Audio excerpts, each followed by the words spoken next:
What's going on, everybody? Welcome to the Awesomeo.com NBA strategy show presented by Underdog Fantasy. I'm Dave Loughran at Lafy_D on the Twitters, LOUGHY_D.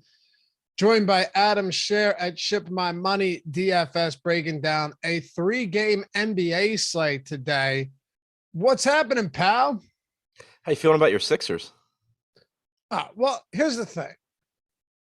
I'm not surprised. Like, am I disappointed by it? Sure. Am I shocked that a Doc Rivers-led team is about to blow a 3-0 series? No, I'm not. Do you think they end up losing? Honest opinion? After that first loss, I honestly thought we'd come in and we'd beat them at home. I think that's a fair assessment. They were 8-point favorites. They should have won. Supposed to go. Right. After yesterday, I think they could absolutely lose this series. No doubt about it. I feel like it's getting overstated, like, because people are acting like the Raptors are like favorites now. They're not. But like, it's a tough spot now. Like, you go into Toronto, where tough place to play. Right. You go in there and lose, and then you're playing. You're like, yeah, you get to come back home. But at that point, it's if you lose this, there's so much pressure there. Like, if you lose this game, you just blew a 3-0 lead. And on top of that, I don't know, but I would assume that every game Embiid plays, his thumb doesn't feel any better. For sure. Honestly, the only issues I really saw with I don't know if you saw this. He threw down a monster dunk from like 10 feet out with his right hand yesterday and was no worse for wear because of it. But accepting and making passes looked like it was a problem for him. But there's so much. First, Nick Nurse made adjustments in game 4. Clearly, the quick doubles to Joel Embiid make it very tough. What adjustments has Doc made to get Embiid open more? And every time Joel Embiid got the ball down around the back, I said this to you the other day. Every single time you get Joel Embiid the ball down around the basket, down low in the paint, post him up, he's shooting like 85%, but they're still not doing that. Right. So somebody said Sixers will win. Raptors did what they were supposed to do, defended home court. Yesterday was in Philly. Yeah, yesterday was not a home game. The Raptors lost their first home game, won the second, and then took one from Philly yesterday in a blowout. Sixers were down by double digits nearly the entire game. So, no, Harden looks bad. We shot terribly. Danny Green made some solid threes, but I've never seen somebody airball as many threes as this guy does. Matisse Thybulle's only points were scored by Precious Achiuwa. Yeah, that was an insane play. How does that even happen? It's rough, dude. I think there's a legitimate shot that the Sixers lose this. I honestly wouldn't be shocked. You know why? I don't put all of yesterday on Doc. The team shot terribly. But don't you have to look at Doc to make some adjustments as a head coach in the playoffs when Nick Nurse is making adjustments? Yeah, but you're going to be looking for a while because right. I don't think he's ever done it. No, I know, but what I'm saying is, isn't there some liability there when he can't make adjustments ever? That's the problem for the Sixers here is one team has a real coach and one doesn't. Sixers to open the second quarter didn't score for 5 straight minutes. Doc didn't call a timeout till they were down by 14. Like the guy's clueless. But what's crazy too is this is what's really fun about this playoffs. That's not the only spot that's crazy. I mean, the Nets just got swept out in the first round. The Dallas Mavericks, I know that they were the 4 and Utah was the 5, but they were widely considered evenly matched teams. Donovan Mitchell had 9 points yesterday. The Jazz scored 77 points in that loss. Yeah. Dallas obviously has been a pleasant surprise when you consider that they played the first couple games without Luka too, who looks fantastic. Looks excellent. What do you have, like 33 and 16 or something stupid yesterday? It was a lot. I don't remember what it was. Let me throw one more at you. How about this one? How about 2 games tonight? The Grizzlies and the Timberwolves are knotted up 2 games apiece, and that's your 2 and your 7 seed. And then you've got the Pelicans and the Phoenix Suns, even without Devin Booker. That's a 2-2 series. The Pelicans just handled Phoenix to tie the series at 2. So that's your 1 and your 8, your 2 and your 7. We're going to a game 5. And at the least, you're getting 6 games out of both of these series. Yeah, it seems like a lot of the underdogs this postseason have at least been like fun teams that are competitive. Nets aside, but they at least still played some competitive games. They just obviously disappeared or weren't as good as we kind of were expecting. But like the Pelicans, you still have Ingram and McCollum like just doing great stuff. You have Herbert Jones locking people down defensively. Minnesota is just a really fun team. Obviously, they can score a lot. So yeah, I think it's been a fun postseason just in terms of like the underdogs being a combination of the underdogs being good and a lot of the favorites not actually being that good. I said to Josh yesterday, remember that first game between Brooklyn and Boston? Yeah. Jason Tatum, layup, great defense on the Nets' final possession. Durant's forced to take a bad deep three. If the Nets end up winning that game, we could be looking at an entirely different series. I don't know. I mean, Boston was just, I think it goes 6. they were so good defensively. And that was another one where like Nash just didn't do anything. He didn't make any changes to get That's Durant true. better looks. He didn't until yesterday. He didn't do anything really about getting Drummond off the floor. And then like you have Claxton, who's better than Drummond, but then can't make free throws. Yeah, I don't know. I don't think the Nets were going far regardless. It's fair take. I still think the series looks different though, because that game was insanely competitive, and then everything just fell apart. Sean Dre said Harden is not good. It's not Doc's fault. A lot of these players don't have a mid-range game and can't create off the dribble. Correct. And that's why I said a lot of it isn't Doc's fault. But Doc has made zero.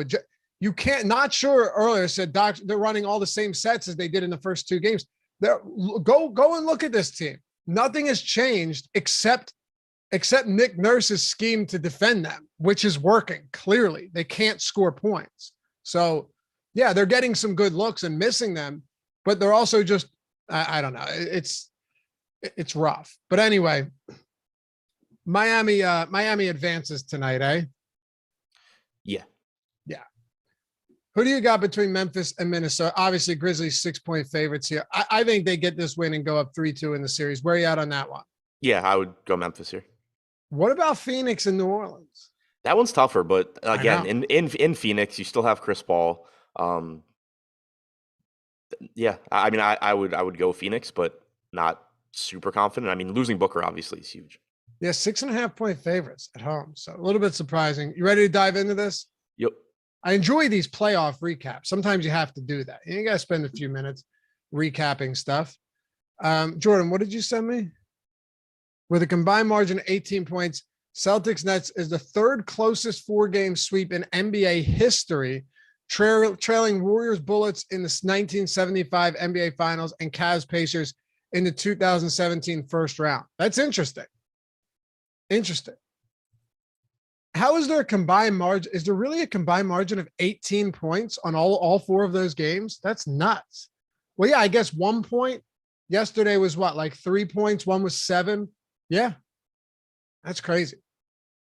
All right.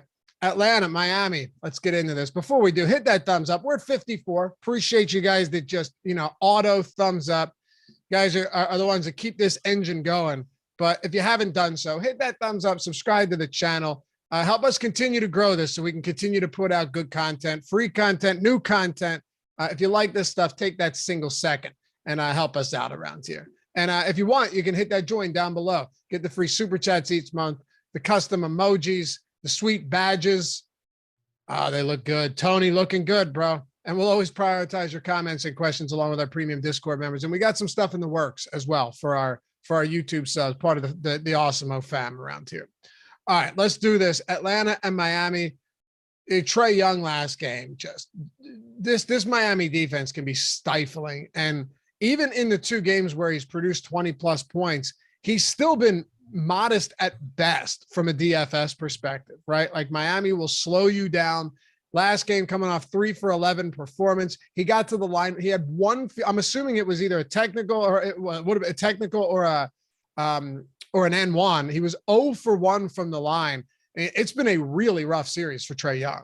Yeah, and I mean, at least to some extent, to be expected when you're going up against Miami. Like he's obviously going to get a lot of opportunities, but it's a really good defense. And not to take anything away from guys like Bogdanovich or now Collins now that he's back healthy, but like it's not like you have a lot of other things you need to worry about if you're Miami. It should be pretty easy for them to hone in on Trae Young and make his life difficult, and I think that's what we've seen. you want to get to him today, or are we kind of at a point where we've seen what Trae Young is doing in this series? I mean, it's still a 3-game slate. He's still going to play a ton of minutes, assuming this game's close. The Yeah. price tag's still pretty cheap. Right now, though, it looks like the ownership is about where it should be. 27% chance of being optimal, 27% projected ownership. I don't really have a strong take one way or the other. Like your average game from Young, even accounting for the fact that Miami is really good defensively and it's a bad matchup, your average game is still good for a $9,300 price tag. But at the same time, it is risky. I mean, through 4 games, he's only averaged 0.83 DraftKings points per minute, but he has a 29% usage rate, 28% assist percentage, shooting 21% from three, 35% from the field. As good as Miami is, you still expect those numbers to come up. So I think he's fine, but there's going to be a lot of good guards that we can get to as well. So the obvious question here then is, assuming Capella and Bogdanovich both play, they're both questionable, but assuming they both play, are we really getting to much at all from Atlanta? I think it's pretty difficult outside of just, secondary options here and there. Capella played about 20 minutes last game, lost a few minutes to garbage time. Looked like he would have gotten around 25, 26. He's 5,500. I mean, he can have a good game, but I'm not overly confident in it. John Collins is hurt by Capella being back because he loses rebounding opportunities. Bogdanovich only played 20 minutes last game. If this game's competitive, I expect 30 still from Bogdanovich. He's been good in this series. You've seen a lot of usage from him as well. So I don't mind getting there, but he's also 6,100, so he's relatively expensive. 0.98 DraftKings points per minute, 24.8% usage rate in the series.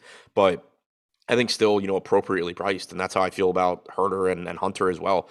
There's just nobody here that really looks underpriced to me outside of Young. And Young himself, certainly has his own concerns based on how the series has gone.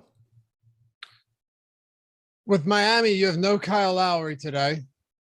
And I think this isn't one of those, we knew from the beginning, this wasn't just one of those Spoelstra listing everyone is questionable. He's out again. Even if he could play today, I don't really, if he wasn't 100%, I don't really believe there's much reason to rush him back there. I just don't see any way Miami coughs up this series to Atlanta or even loses tonight. But the Bam Adebayo price point to me is the one that's the most intriguing. You've got him at the center position. He's $6,900, which is, really reasonable. He was, to start this series, he was 8,000. And now he's down to 6,900. I know last game was underwhelming, but the game prior to that, he was solid. And last game was a blowout, so he lost 5 minutes. I mean, 6,900 on Bam, to me, is a really solid spot. Even with Clint Capella back, it feels like that's too cheap. Yeah, I agree. It seems like his price tag's been going down just as a result of stuff that you're not expecting to happen on a game-by-game basis. Like, could this game blow out again? Sure. Obviously, it could. But if the game's competitive and he avoids foul trouble, you're still likely to get 32, 33 minutes from Bam. He's only at 0.92 DraftKings points per minute for the series. His usage is down a bit to 18.5%. But the salary coming down does still make him look pretty good. I wouldn't say that, like, if this were a regular season game and we knew Bam was 100% healthy and, he had been producing at normal rates, I would think he was like one of the best plays on the slate at 6,900. As is now, I think he's a little bit riskier, but I still think he's underpriced. The rest of this team, so it's so tough to get a good read on what things look like, but a couple of things that Jimmy would have closed this game out, Bam would have closed the game out. What do you think the closing lineup would have looked like outside of those guys? Throw Hero into the mix if we didn't see a massive blowout. So I think, guys like Butler and Bam, I think you can comfortably say would have played more. I think Tucker, Hero would have closed too. Yeah, like Hero, I assume closes. The Oladipo rotation is really interesting because he didn't play basically in the first half until Caleb Martin got in foul trouble. Then Oladipo came in and closed the half. But then Oladipo was, he subbed in the third quarter, played the entire fourth, which, some of that was garbage time. But if you get Oladipo's intended second half rotation in the first half here, you're probably looking at 20 minutes or so, which could work out at 4,500. So kind of an interesting flyer where I think there's a lot of volatility on his playing time. I wouldn't be surprised if he plays less than last game, but also, if he gets into that first half rotation, that looks really good for him. In the second half, he basically just replaced Duncan Robinson. So kind of an interesting spot there. Martin, I think they use I think they want Martin out there defensively. So I do still think he's ahead of Oladipo in the rotation. He subbed in first in the second half as well. So that's what makes me think that you're not assured of getting a bunch of Oladipo minutes here. But maybe he gets into the 20s again. But I think the closing lineup probably would have been Butler, Bam, Strus, Hero, and then take your pick of Martin, Tucker, Vincent. Yeah, I think the same. And Vincent played 27 and a half minutes through 3 quarters.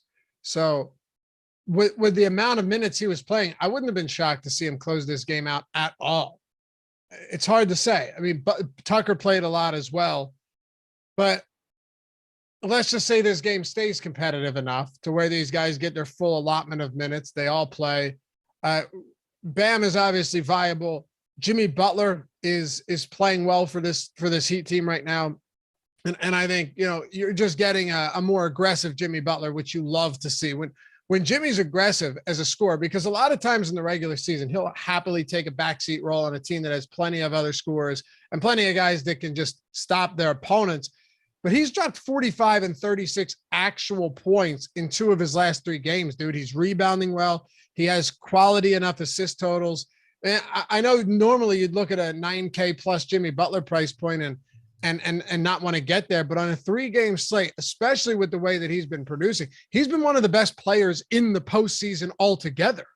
Yeah, he's been fantastic. He's at 1.49 DraftKings points per minute, but it's not part of that is unsustainably good shooting. He's shooting 44% from 3, but he does have a 29.7% usage rate, 25.5% assist percentage. He's doing everything out there, 12.5% rebounding percentage. Like where I mentioned that Bam's usage is down a bit, that's going to Jimmy Butler. And then when you take out Kyle Lowry, you get more assist opportunities as well. So I do still like Butler a lot. Like when it seems weird, but when Butler's 9,200 here and Young is 9,300, I have a hard time not liking Jimmy Butler more, just given the matchups and what they've been able to do through the first 4 games of this series. Who'd you compare him to? I'm sorry.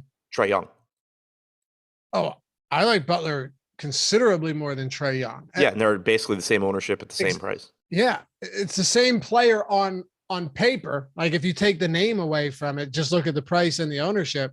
Yeah, I love Butler in this spot, and just a markedly better matchup as well.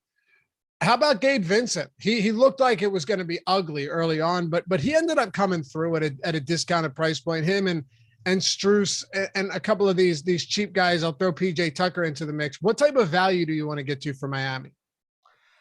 So with the rest of Miami, I think $4,100 Gabe Vincent looks good. Like you said, played 28 minutes through 3 quarters, maybe would have come back in the 4th in a competitive game. Don't really know where that last roster spot would have gone, but he looked good. You got 35 minutes from Max Strus. That doesn't have to happen again. Like he can lose minutes to Robinson or Martin or Oladipo. But just the fact that he has been starting, he has been aggressive offensively. I think that Lowry being out does help his playing time, and it's likely that you get a pretty substantial run from Strus again. So interested in both of those guys. We already kind of touched on Oladipo. I did want to just reiterate because I saw somebody in chat say you can't fade Oladipo. Oladipo, his range of minutes here is literally 0 to 28, so you certainly can. He basically played by accident in the first half last game because he wasn't coming in if Caleb Martin doesn't get in foul trouble. Then he got actual second half rotation in place of Robinson, but still benefited from garbage time. So Oladipo is a complete wild card right now. Anybody deciding, Oladipo is a legit part of the rotation, not based on last game, he's not. So just be careful with Oladipo. The upside is certainly there, but based on last game, that is not. If you're somebody that was looking for Oladipo to be a consistent producer or part of this team going forward, last game's rotation is absolutely not what you wanted to see. When you sub in with 6 minutes left in the second quarter, it's not at all. Right. Caleb Martin picked up foul number, I don't know, 2 or 3, and went to the bench. That's when Oladipo came in, played out the half. And then he subbed in the third quarter, played the entire 4th, including garbage time. But in their first half rotation, Hero, of course, was ahead of him. Robinson was ahead of him. Martin was ahead of him. And then obviously they started Strus and Vincent ahead of him. it's pretty tough to come away from that rotation and say like, yeah, Eric Spoelstra is really psyched to give Oladipo minutes here. I was going to say I would feel comfortable giving Oladipo just because I don't know about 15 minutes today. I just checked our projections. We have him at 14.6 minutes. I think that's fine because I'm not necessarily comfortable playing him for 0 minutes since he did in the second half, even though he closed the game or even though he played like 3 minutes of garbage time, he did play with the starters for like 9 minutes there. So I don't think you can say one way or another. Right. Like I think the best guess is that Oladipo is probably in the rotation, but for like, what did you say, 14 minutes? I said 14, 15 minutes. Yeah, like that's very reasonable. If he plays well, he could get more, but like there's a non-zero chance he just doesn't play here. Yeah, like he hadn't been. And I Right, know like Lowry's it's not like Miami's been keeping Victor Oladipo on the bench because they have some secret weapon that they're waiting to use. They've been keeping him on the bench because they don't want him on the floor. Right. Like they've had the opportunity to play him ahead of Vincent or ahead of Strus. Mike Strus has been starting this entire series. They've had the opportunity to play him ahead of those guys. They've had the opportunity to play him ahead of Duncan Robinson if they wanted to. Haven't done any of that. There's no reason to think that Lowry getting hurt moves Oladipo ahead of any of those guys. Agreed. Anything else on Miami? No, that's it. We got free content we got a lot of free content. Some of these days we just roll it all out there for those of you that are looking to get in on some free stuff over at Awesemo for the day. NBA main slate ownership projections are free. You want to follow along with us. You hear us talk about ownership every show. They're over there. You can check them out. MLB player projections are also free. PGA golfer projections, NHL top stacks, all of that. And if you're just looking to get in on it, join us over there. Take advantage of all the tools for baseball, basketball, hockey, USFL, F1 now, everything. UFC, NASCAR, esports. If they have contests out there, we have content, ownership, projections, top stacks, all of our simulation tools, you name it. We've got you covered. The lineup builder, fantasy cruncher add-on, go to awesomeo.com/join and be sure to get in on that. Check it out. Like I've said many times before, all these tools created by Awesemo himself, built by Awesemo himself, used by him, and managed by a lot of the best DFS players out there as well. And we have our premium Discord with a great community. And on top of that, we have the premium Discord office hours channel where you got the pros that come in, throughout the day and answer your questions and help you better your game. So awesemo.com/join if you want to see what else we have to offer. If not, all good. Check out the free tools today and follow along with us here on this show. All right, Minnesota and Memphis. Got to hand it to this Timberwolves team. They're scrappy. You got Edwards. You have Karl Anthony Towns after like maybe one of the worst playoff performances I've ever seen, just based on his antics and the foul trouble again and everything. Coming back with a pretty big response, Adam. I'll hand it to the guy. He kind of annoys me, but I'll give credit where credit's due. Towns came back and he answered the bell with a huge game and a win against the Memphis Grizzlies. Good play. It was a good game. Yeah, it was. I was watching the game and I didn't have him in my main lineup. I don't know how much I even had on the slate, but it was just like he came out and like immediately took a three, and I was just like, yeah, this is going to be the game where he just comes out and actually shoots and shuts everybody up, at least for a little bit. So it was nice to see that bounce back game from him. 30.5% usage rate, played 42 minutes. That's the big thing with Towns is we've seen the games where he doesn't get in foul trouble. He's out there playing 42, 43 minutes. It's just that he's also, he fouls at a stupid rate, and that makes it so you can't project him for 40 plus because you have to balance it out with the games where he gets in foul trouble and plays 26 minutes. But it's very nice knowing that if he's not in foul trouble, he's giving you 40 plus minutes at 9,100, and he's a matchup nightmare for anybody he plays. So still looks very good. I think I would put him ahead of Butler and certainly ahead of Young. And if he's not in foul trouble, Towns is playing 42 or 43 minutes. Like, we know that, if this game's close. That's the thing. Towns is so volatile because of this insane foul trouble we've been seeing. But would you not, I'm not saying you're projecting him for 43, but would you not agree that if you're in a competitive game, and these games have been competitive, save for one of them, If he's not in foul trouble, he's playing 40 plus minutes. Right, exactly. That's like, it makes it difficult to project him just because he does foul a lot. Right. That's why I said you can't project him for that, but right. you know the ceiling is huge here. Right. It's nice. So, like, on the other side of this game with Jaren Jackson, something I've talked about with Jackson a lot this year is that there were times, more so like last season and early this season, where when Jaren Jackson wasn't in foul trouble, you would get like 36 minutes. And that makes it so like you can deal with the foul trouble because you know when he's not in foul trouble, he's going to play a ton. That's how it is with Towns. On the opposite side, like Dan Jackson moved into this role where like even when he's not in foul trouble, he plays 28 minutes. And then it was just like, okay, well, I'm done playing Jaren Jackson because cool, I avoid the foul trouble and I get 2 more minutes. At least with Towns, you avoid the foul trouble and you're getting 6 minutes more than like his median projection. Yeah, exactly. What about Edwards and Russell, the other 2 options on this team? You know, you kind of scale down from Towns to Edwards to Russell in price point. They're all $1,000 more expensive than the next guy. But Edwards also has that ceiling that we've seen in these games. You know, even with Towns putting up big numbers last time out, Edwards held his own, put up a strong game. He was great in game 1. He was the driving force behind that victory. So he's playing a ton of minutes as well. And then we could talk about Russell, and then we'll get into a couple of these cheaper options. Yeah, I think all 4 of those guys look good. I mean, Towns to me, number 1, but 8K for Edwards is fine. In this series, he's averaged 1.09 DraftKings points per minute, 25% usage rate, 37.8 minutes per game. The risk on him is that he is scoring dependent, and in games where Cat plays 42 minutes, obviously Cat's taking more usage than Edwards. But you know, if Cat gets in foul trouble, that's good for Edwards, and then you certainly can just have the game where Anthony Edwards takes over. We've seen that happen plenty as well. So I think that he's somewhat risky, but I think the upside's certainly still there at 8K.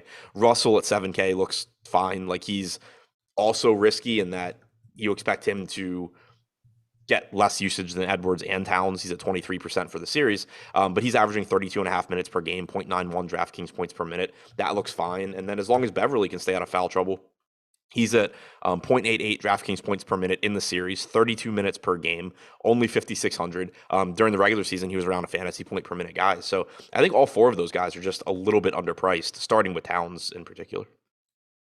All right, let's get into some of the value here. What a crazy series it's been for Jared Vanderbilt, right? I mean, the guy's minutes have gone from 19 to 9 to 32 to 35. So he's all over the map. But I mean, as of now, at least, we have to assume that he's going to get a decent amount of run today. And while he's not the best fantasy producer in the world, he still is, what is he? Probably I don't have it in front of me, probably 0.9 fantasy points per minute, around that. I mean, 0.91 maybe, I'm just guessing here, but it's around there. And he's still cheap, even though his price has come up a little bit from last time out. Yeah, in this series, he's at 0.81. For the season, he's at 0.89. And okay. But yeah, I mean, the salary has come up a little bit at 4,100. It's really just, this is another guy that is risky because of his minutes, but it has been good to see those minutes in the last 2 games because it's not like Memphis went back to their big lineups. When he played 9 minutes, you had gotten the quote from Minnesota that they took Vanderbilt out because they were tired of Jaren Jackson being able to just camp out in the paint. And so they wanted, to spread the floor more.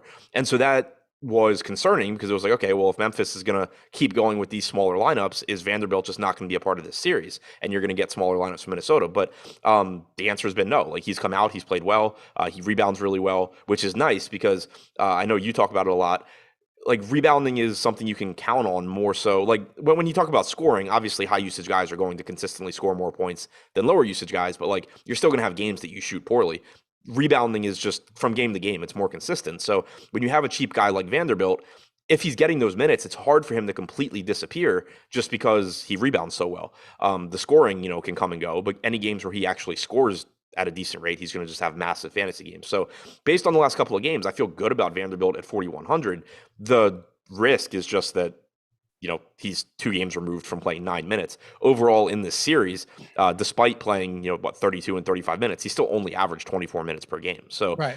I think, if you go like 26 minutes on Vanderbilt, he looks decent at 4,100, but it's just another very volatile spot because 26 is kind of, like it's likely to be 6 minutes too high or 6 minutes too low.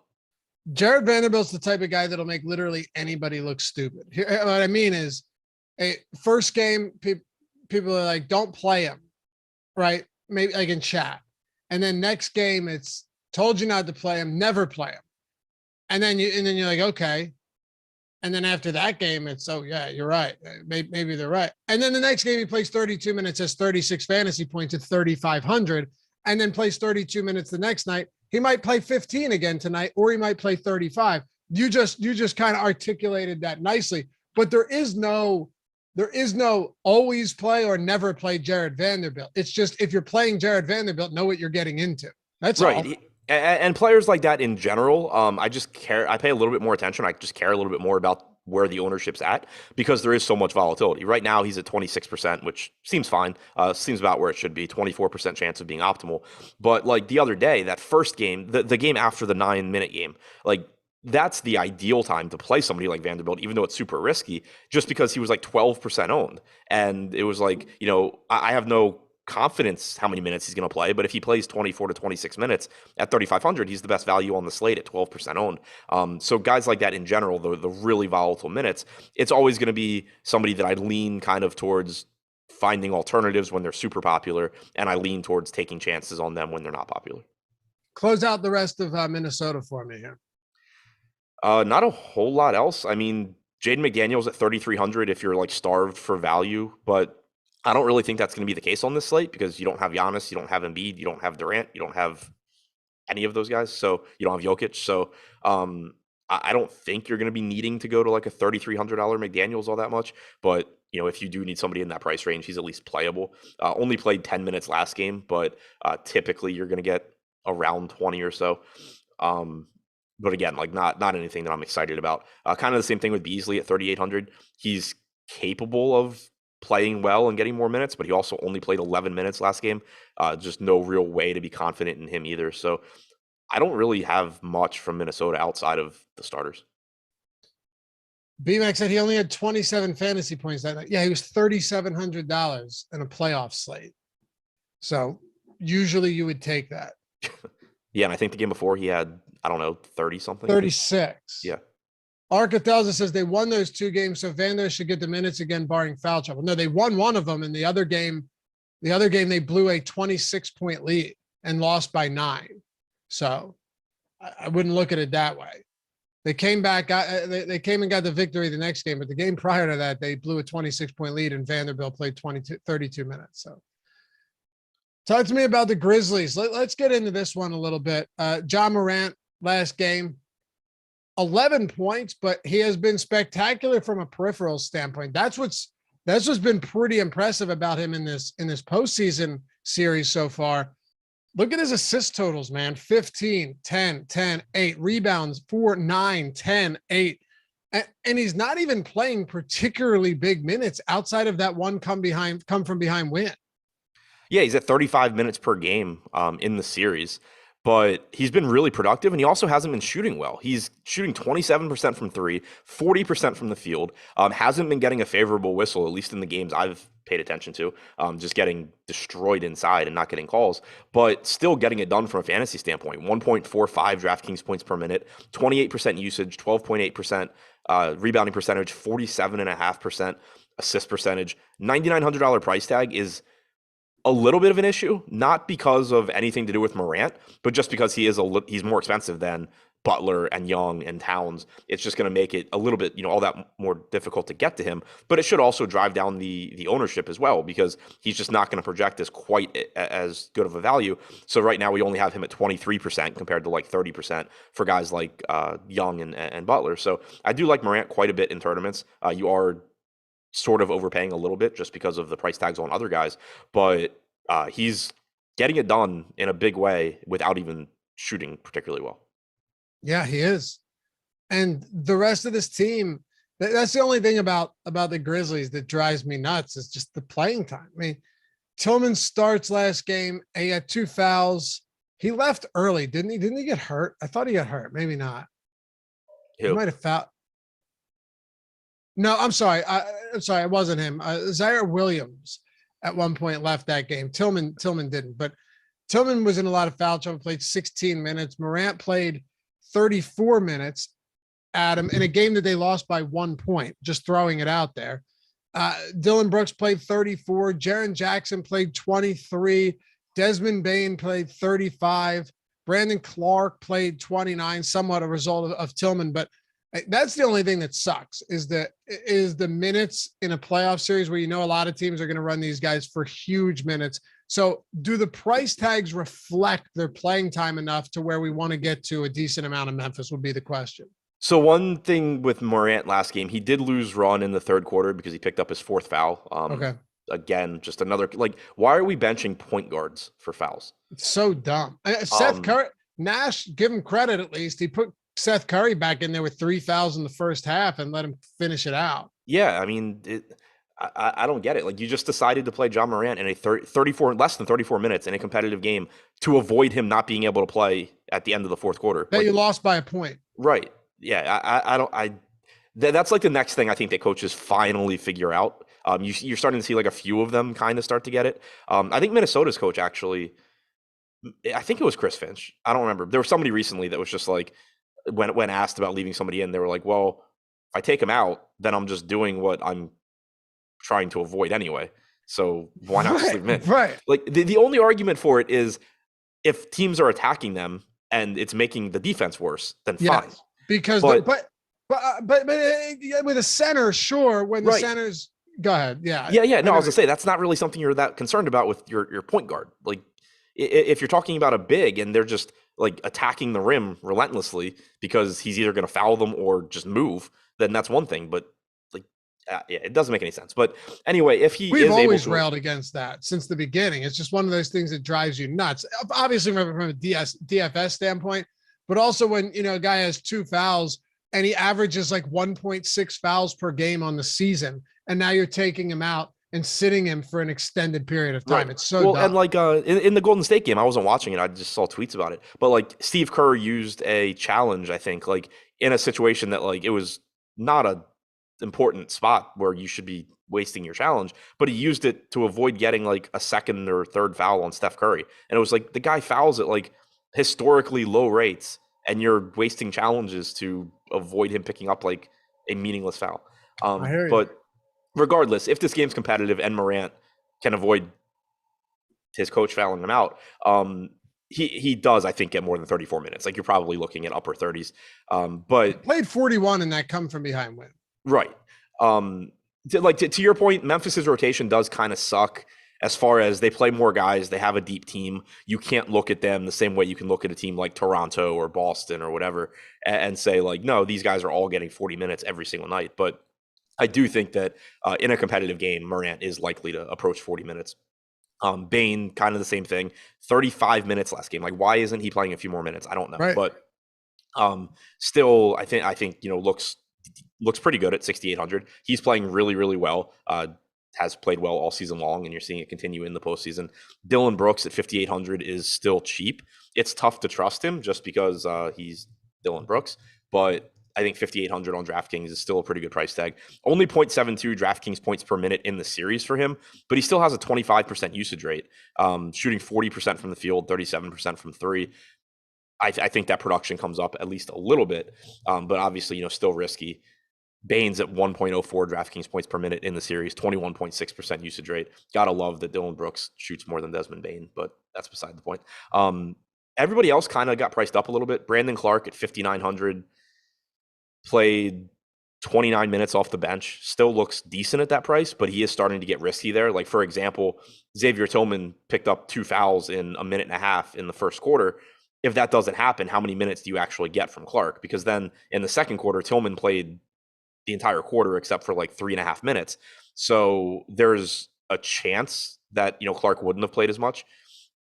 So I think at 5,900, he's risky, but there's still a ceiling. Jackson is high upside, I guess, but kind of like I was mentioning earlier with Towns, not only does Jackson foul a lot, but you also can't be confident that he's playing a ton of minutes when he does avoid foul trouble because Memphis just runs such a deep rotation. So I think that Jackson's pretty tough for me to prioritize.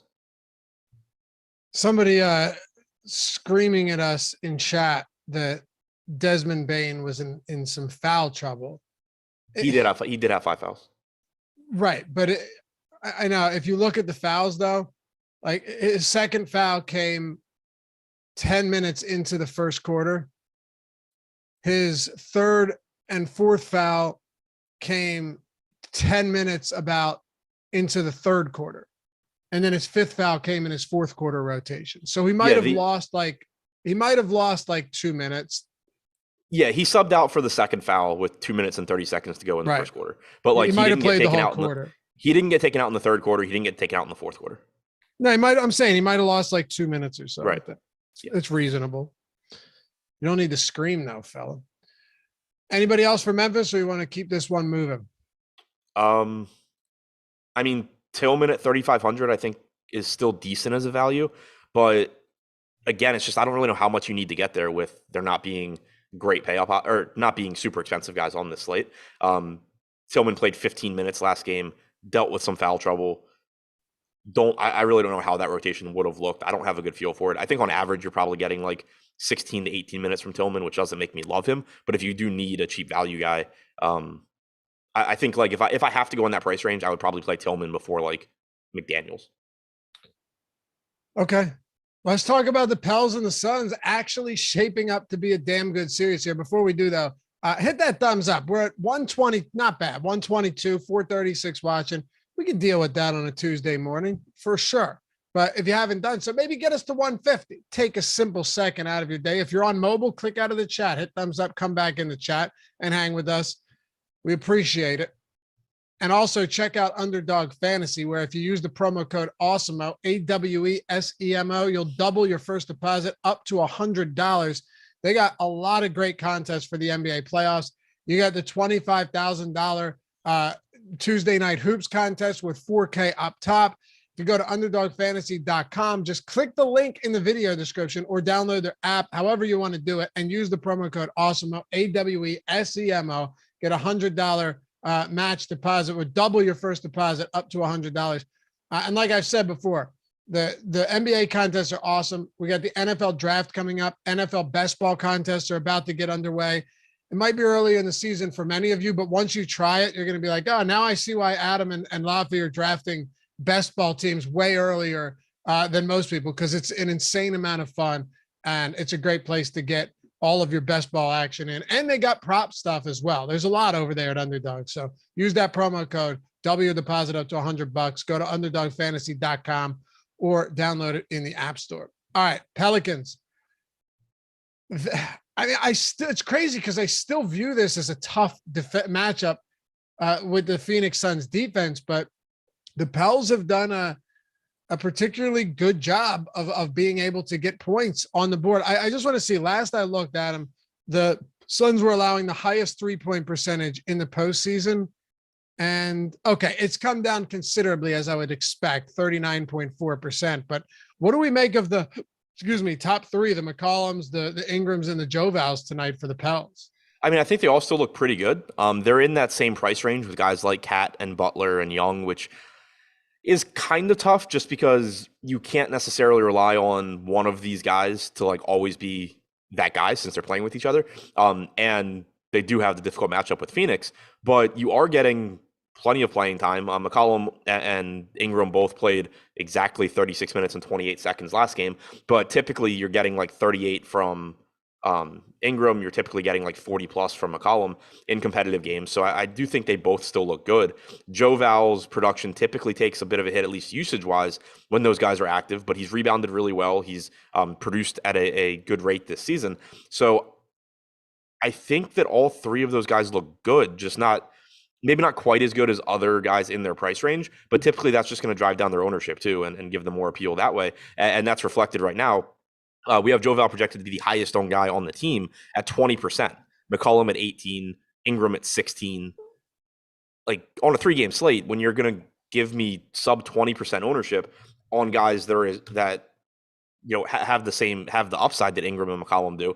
Like for the series, Ingram's at 1.27 DraftKings points per minute, 30% usage rate, 24.5% assist percentage in 37.8 minutes per game. McCollum's at 1.15, 28% usage rate, 23% assist percentage in 40 minutes per game. When you compare them to guys like Trae Young or Jimmy Butler, when you look at the rates, usage rate is pretty close. Assist percentage is comparable to Butler's. It's less than Young's, but not facing Miami either. So I do think that at relatively low ownership, I like those guys. It's just that if the ownership comes up, like, and they start to be similar to guys like Butler, then I would lean towards Butler. How many minutes do you think Joval gets today? Because his playing time kind of has been all over the map. Yeah, I mean, it's kind of tough. I think that Like for 30? the series, for the series, he's averaged 28.8 minutes. He played 32 and a half last game and didn't play at the end. I think projection wise, 30 makes sense. And then it's another spot where it could easily be, 3 or 4 minutes high or 3 or 4 minutes low. All right. Actually, I 1.41 DraftKings points per minute for Joval, by the way. It's solid. I mean, it's definitely solid. He's a great per minute guy. He always has been, even back to the Raptors day where there were days where, was it Dwayne Casey just refused to play him? Yeah. But, And so one other positive with Joval here, that's actually interesting.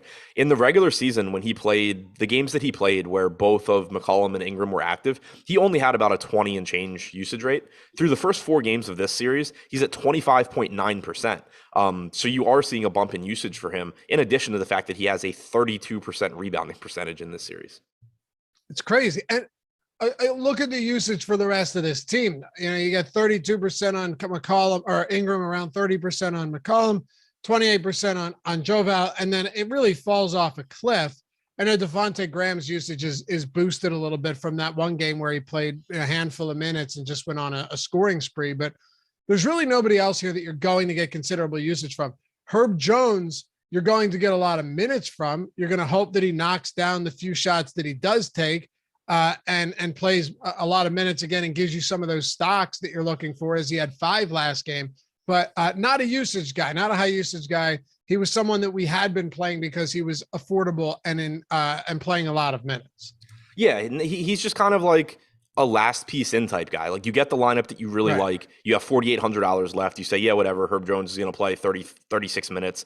Not a good point per minute guy. In this series, he's at 0.56. During the regular season, he was around 3/4 of a fantasy point per minute. But like, his job is not to get you fantasy points. It's to go lock down whoever he's defending on Phoenix. And he's extremely good at that. 11.5% usage in this series, 3.6% rebounding percentage, since Joval is grabbing every rebound. So you're certainly not excited to get the Herb Jones, but he is sub 5K and averaging 36 minutes per game, and that's about all you can say positively. Is there anything positive you can say about anyone else for the Pels? Larry Nance finally played 25 minutes. Yeah, that was nice. Yeah, I mean, he's 4K. That's the kind of guy I don't mind taking shots on in tournaments in the postseason, just because he does so many things well and can fit into so many versions of lineups. Like, for example, if the Pels go small, good for Larry Nance. Like, if Joval's playing less, Larry Nance can play more minutes. If Jackson Hayes plays less, Larry Nance can play more minutes. I don't know that there's any reason that Ingram, McCollum, or Jones would play less, barring foul trouble or injury. But even if one of them comes out, you can see Nance step up, especially like if it were Herb Jones. So just his versatility makes it so he can step into bigger roles, and he's not a bad point per minute guy either. So at 4K, I am kind of interested in Nance, but again, it's certainly not anything I'm overly excited about. As far as the rest of them, I think you can make an argument that Nance is a better play than Herb Jones at an $800 discount. 8.94 in this series. He has a, dare I say, a higher ceiling than Herb Jones if he plays 25 minutes again. It's not to say, well, but he hasn't played less than 20 minutes in this series either. And it's not exactly like his usage has been through the floor. He has like a 19% usage rate in potentially 25 minutes as a near 1 fantasy point per minute guy.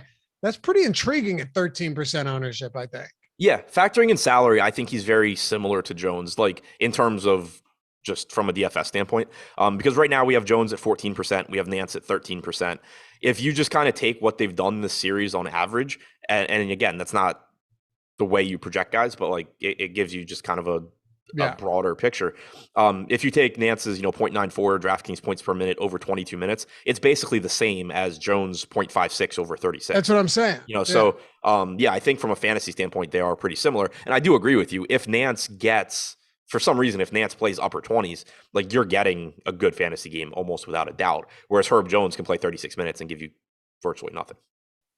Didn't Herb Jones play like 40 and have Didn't he have recently? What did he play? 40 and had 18. So yeah, 31 had 10. It's doable. Herb Jones, if anyone can do it, Herb Jones can. Let's wrap this one up. Arcathelza said he thinks they ran Nance and Joval together for a while last game. Yeah, they did. And that's the thing with Nance. Like he can play alongside Joval. He can play in place of Joval. He really just needs to take minutes. For him to get minutes, you just need fewer minutes than normal from one of Hayes or Joval. Normally, that's going to be Hayes because he's kind of like barely in the rotation at this point, despite being a starter. I kind of don't know why they don't just start Nance, but that's beside the point. So yeah, he can play alongside Joval, and that's good for him. Outside of that, I mean, Alvarado's still playing like 18 minutes, but again, if you had Jokic and Giannis on this slate, I'd be a little bit more interested. All right, I can't for some reason popcorn. Oh, here it is. I just wanted to see who. Yeah, and Larry Nance closed that game with Ingram, McCollum, and Jones. Did Joval, was he? No, he didn't foul out. He just didn't close. Okay. Interesting. Let's oh no, my fault. That was 2 games ago. I didn't get it.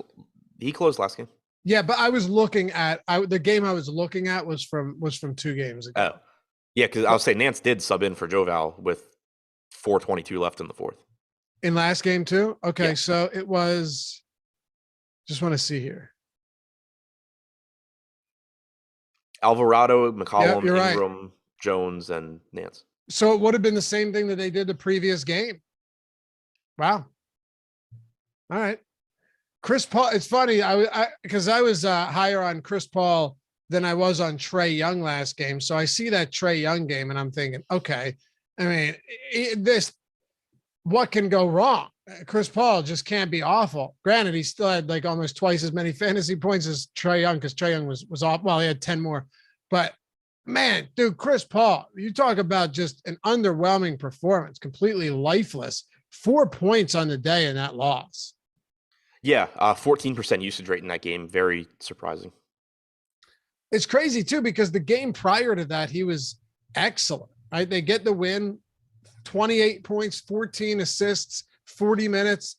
And I don't necessarily know what to expect from Chris Paul at this point, but at 9K, how does he stack up against all of the other guys at a similar price range? It's tough. Like, I'm really surprised by how last game went. And I had mentioned when Booker went down that my one concern was that even though that does typically mean more rates for Paul, it also means that Herb Jones has nothing to do except annoy Chris Paul, basically.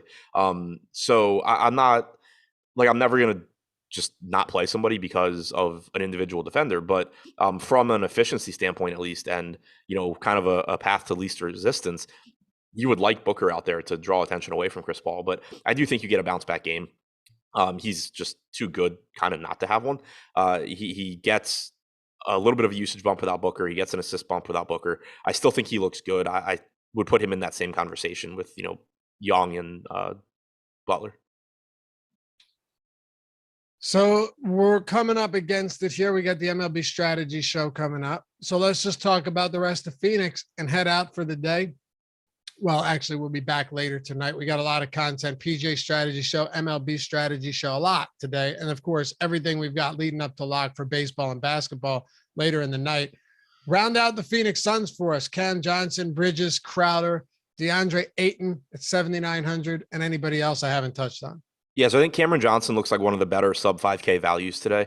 Same price point as Herb Jones, but somebody that averages around 0.9 DraftKings points per minute. He got the start last game, played 32 minutes, didn't close either. So, I mean, conceivably could have played more. Makes him look like a very good value, I think. Mikal Bridges is going to play a ton. He's only 5,700. DeAndre Ayton at 7,900 looks okay. I think I would rather get to Joval, though, just given the rebounding abilities and the increased usage for Joval, but Ayton still looks fine. Should see a little bit of increased usage with Booker out, especially if they're going to try and take away Chris Paul. So I think Ayton and Bridges look fine. I think Johnson looks like a good value. I like Chris Paul. Jay Crowder, Landry Shamet, kind of just last guy in, like dart throws, I think. It's kind of crazy. Listen to the fantasy point per minute for those guys this year or this series. So not your Booker, Ayton, or Paul. Bridges 0.69, Crowder 0.64, Johnson 0.64, Landry Shamet 0.49, Cameron Payne 0.55. Like all of those guys, you're just hoping to catch lightning in a bottle and have them start raining down some threes or racking up some steals for you. Was there a question there? No, I'm saying it's okay. amazing that all of like everybody, even if you take Booker off the floor, these guys are still modest fantasy producers at best. Yeah. It's just kind of none of them have the skill set that Booker does, so it's not like they can really replace them. Like I know the first game Booker was out, I don't remember who it was. I just remember somebody in chat saying like, "How do you not like Jay Crowder with Booker out?" And I was like, "Well, what's he gonna do? Like run the offense, become Right. start creating for himself? Like that's not who he is." So you're either gonna get more from Chris Paul, or he's gonna be setting guys up, which means typically an increase in usage for DeAndre Ayton in particular. But it's just like you don't get that type of offense from guys like Bridges or Crowder. Cameron Johnson can do it a bit, and I think that's a reason he's in the starting lineup now. But it's like an equal distribution of opportunities going around for Booker from whatever Chris Paul and DeAndre Ayton aren't soaking up. It's not like one of them. It's not like Jay Crowder is going to start attempting 9 more field goal attempts per game because Devin Booker's out. Right, exactly. He's going to get his extra shot or two. Bridges is going to get his extra shot or two. And I mean, as far as trying to replace him, it's basically like you can bring Landry Shamet in for shooting. Cameron Johnson offers a bit offensively. If you wanted to go with more Cameron Payne, you could try that. He only played like 18 minutes last game, but he was in the closing lineup. But yeah, I mean, there's just nobody that none of the other normal starters can just like there's not one of them that just steps up into Devin Booker's production. That'll do it. Follow Adam at Ship My Money DFS, me at Lafay_D. Shout out to our boy Jordan Klein for producing this one. And stick around on this channel. Coming up next, it's Greg and it's Matt LaMarca with the MLB Strategy Show, then PGA Strategy Show, and then a whole lot more leading you up to lock. We'll see you back here tomorrow on the NBA Strategy Show presented by Underdog. Peace.